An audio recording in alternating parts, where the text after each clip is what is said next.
It's on. Yes. I thought you were gonna... You ask a question, and then you tell me who I am, and then I tell you who you are, and then they keep watching. Hopefully. Yeah. Okay.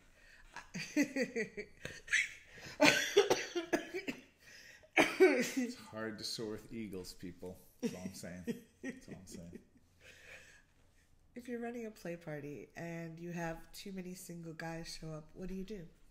This is Reid from ReidAboutSex.com. Cathy Bartoli from the IntimacyDojo.com, and we're talking about this from the perspective of organizers or facilitators of play party events. So technically, this could be construed as business advice for sex educators or people who run play parties, or you're just a non-identified sex. You're not a sex educator, but you want to run little gatherings where adults get together and maybe have sex. So you decide which shirt I need to be wearing today while we teach, because I think this video is appropriate for everyone.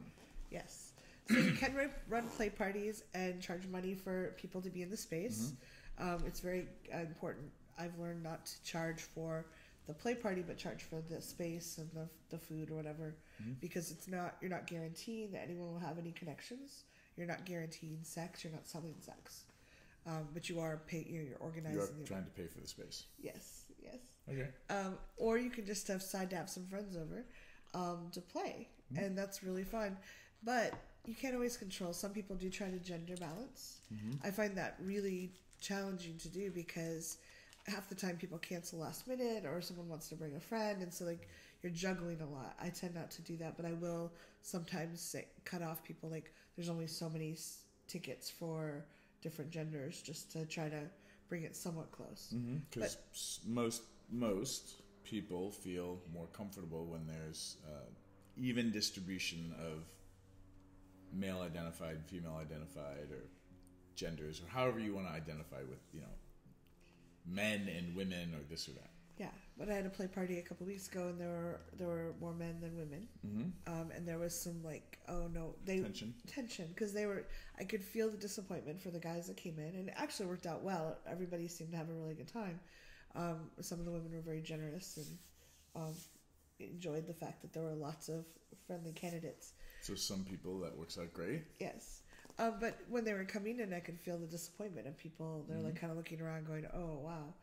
How did you address that?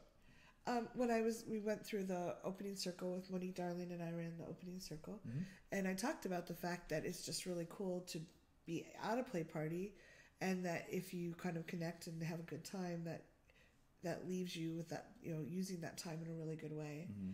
And it will probably fill you up more than if you're sitting there in the corner going, I'm not going to talk to anyone I can't sleep with. All by myself. Yeah.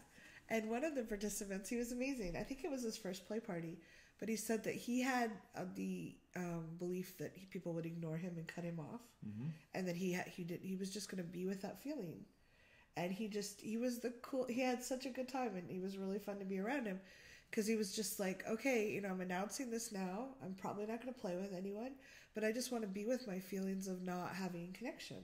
Wow.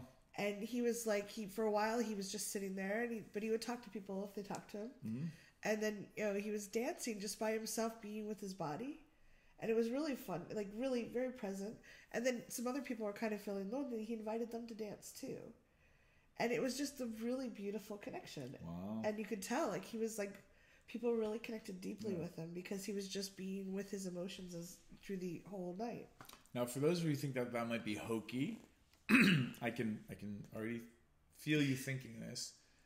Single guy, already said that he's dealing with feelings of being alone, dancing in the corner. Could be weird, but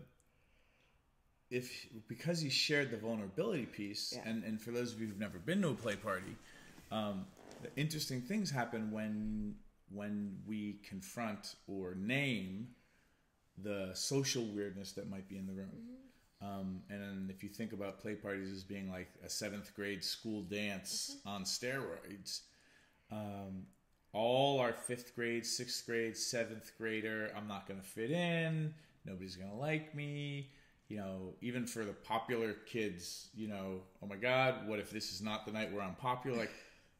It's the 7th grade school dance on steroids, and naming what was going on for him, and then being with it, for at least for us nerds, feels like, wow, like you're really courageous. You're really, you know, being powerful, even if you're not feeling powerful, even if you're feeling wobbly. And there's a version of that is damn sexy, yes, and inspiring. Yeah. And then all of a sudden you're like, wow, like you're reporting, like you're pretty cool. Yeah. Because you're just grabbing the bull by the horns and being with it. Which is actually like really good advice just for life. Yeah. And not just play parties. Yeah, no, and the fact that he was just being with it, he announced it. Like, I would have him at any play party I had. Like, I mean, he'd be delighted to have him there. Just because he actually, not only did he take care of his own energy, but he was inviting some other people who were kind of feeling left out to just, you know, they said no, it was fine, but it was really fun. I do think it's one thing I require for my play parties, for when they're not just friends, is I like to require either they've gone to a cuddle party or they've been to other play parties that people I know. Because then I know they have some idea of consent, and they've also had their tanks filled up a little bit. If they know how at least to do that. So what's your advice for first timers who've never been to any of those? Like they then get to a cuddle party? If they can't get to a cuddle, if there isn't one, if there is one, I recommend cuddle party before play party any day of the week. But in some areas of the country and the world, there's not cuddle parties. So maybe it's kind of funny. I think of. Do you ever read Gone with the Wind?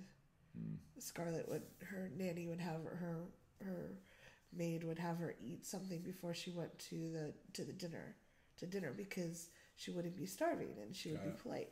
And I'm not advocating that we should go back to the 1800s, but or any of that. But I'm sure they had play parties back then. Probably they did. But just like, eating something before you go, like whether it's masturbating or getting a massage or getting some of your needs met so that you're going not like, I must have the thing, to like, oh, I get to be at this cool place and experience all my feelings, and like just learn about myself and meet some cool people. I really encourage people, if you're having a play party, to have a non-sexual space. So I had my backyard was, it's PG-13 out there. My neighbors did not consent to a play party. But it was just nice. People would go out there and sit and talk about work or whatever. Yeah. And they could take a break from the energy. They could, And it was just a nice place for people to connect. Got it. So we got more questions about play parties. Leave your questions in the comments below and we'll try to answer them. But we're going to end this video and we're going to come right back because I've got a question for Cathy. Ooh. About shy people at play parties. Oh, nice. Cool. Thanks for tuning in, Sex Geek. If you would like to continue with the brain sex, do me a favor and click subscribe right here. If you'd like to watch me on social media, that's where you're going to go. Next video, maybe? And if you really would like your own Sex Geek t-shirt, please click right here, right now. Boop.